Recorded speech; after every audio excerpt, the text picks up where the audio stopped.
Ağustos 2024'te Bangladeş, büyük siyasi ve sosyal kargaşa içinde kaldı ve bu dönem ülkenin siyasi yapısını önemli ölçüde değiştirdi. Bu süreçte geniş çaplı protestolar, ciddi devlet baskıları ve Başbakan Şeyh Hasina'nın istifası ve ülkeyi terk etmesi yaşandı. Huzursuzluk, hükümet işlerinde tartışmalı bir kota sistemine karşı öğrenci protestolarıyla başladı. Bu gösteriler hızla daha geniş çaplı hükümet karşıtı protestolara dönüştü ve Başbakan Şeyh Hasina'nın istifasını ve büyük siyasi reform taleplerini içerdi. Temmuz ve Ağustos ayları boyunca protestolar şiddetlendi ve göstericiler ile güvenlik güçleri arasında şiddetli çatışmalar yaşandı. Polisin göz yaşartıcı gaz ve plastik mermi kullanması sonucu çok sayıda can kaybı yaşandı. En şiddetli günde 91 ölüm ve yüzlerce yaralanma kaydedildi. Hükümet, durumu kontrol altına almak için ülke genelinde sokağa çıkma yasağı ve internet kesintisi uyguladı. Bu da iletişimi kesintiye uğratarak medya haberlerini sınırladı.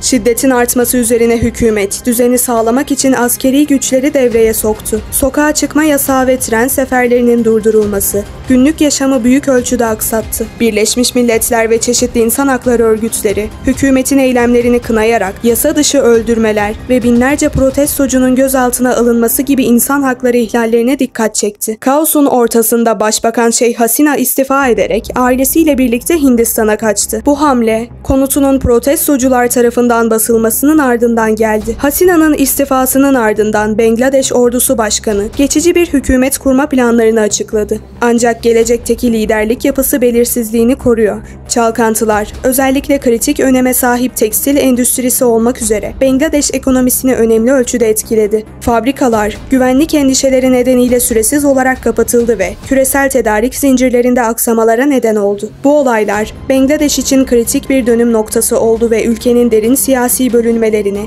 ve köklü reform taleplerini ortaya koydu. Şeyh Hasina'nın istifası, olası bir siyasi yeniden yapılanma için kapıyı araladı. Ancak devam eden huzursuzluklar ve ekonomik zorluklar arasında gelecekteki yol belirsizliğini koruyor.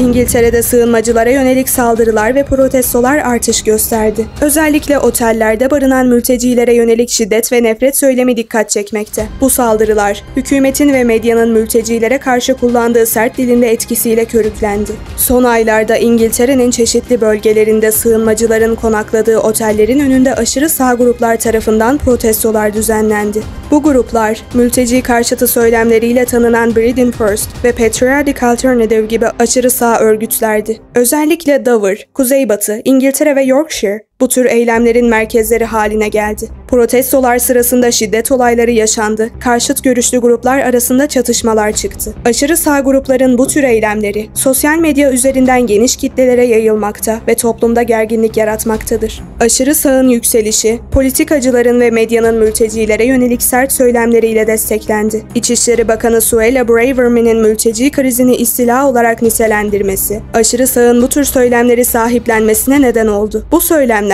aşırı sağın düzenlediği protestolarda sıkça kullanılan ifadelere dönüştü. Bu gelişmeler, İngiltere'deki mülteci krizinin sadece insani boyutunu değil, aynı zamanda toplumsal huzursuzluk ve güvenlik sorunlarını da gündeme getirdi. Aşırı sağın bu tür eylemleri, toplumda ayrışmayı artırmakta ve mültecilere yönelik nefret suçlarını körüklemektedir. Ağustos 2024'te İngiltere'de sığınmacılara yönelik saldırılar ve protestolar ciddi bir sorun haline geldi. Bu durum, hem insani hem de toplumsal açıdan büyük bir endişe kaynağı oluşturdu. Aşırı sağ grupların eylemleri ve nefret söylemleri mültecilere yönelik şiddeti artırmakta ve toplumda derin yarılmalara neden olmaktadır.